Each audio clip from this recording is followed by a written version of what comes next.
Sel nädalal kogunes ministeeriumide ühishoones töörühm, mis tegeleb üle Euroopa koostööga, mida teha tuumajäätmetega. Tuumajaama Eestisse kindel plaanija on ju olemas, Fermi Energia. Riigi eriplaneeringu dokumentatsioonis, nagu ka Fermi Energia ettepaneku tegi vastavalt varasematele enda uuringutele ja ka riigi tehtud uuringutele, on 2 piirkonda. Üks on siis Kunda piirkond, kus on 3 potentsiaalset asukohta tuumajaamale ja teine on siis Lüganuse piirkond, kus on ka 3 potentsiaalset asukohta Eesti väikereaktorile. Tuumajaamadel ongi 2 toodangut. Üks on elektrienergia, teine aga tuumajäätmed. Neid on küll vähe, aga see-eest väga kiirgavad. Üldjuhul need ikka kõrgradioaktiivsed jäätmed, et koguse poolest nad üldjuhul ei ole nii suured.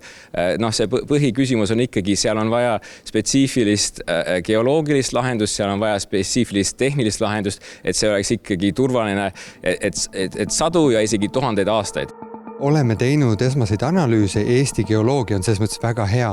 Samasugune kristalliinikum on 200 meetri sügavusel nagu Soomemaal üle riigi.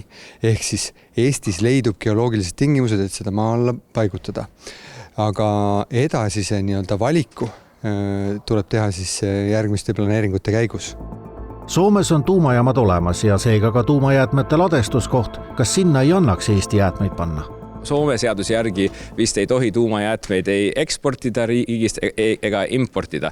Et tegelikult see on suund, kuhu nagu Euroopa küll sihib, et see oleks nagu ideaalne küll, aga just leida see riik, mis on nagu valmised jäätmeid vastu võtma, see on nagu keeruline.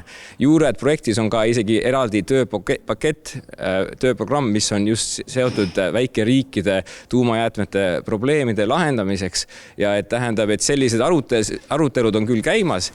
Tuumaelektrijaama esimene reaktor plaanitavast 2 reaktorist võiks alustada tööd protsesside tõrgeteta kulgemisel kõige varem aastal 2035.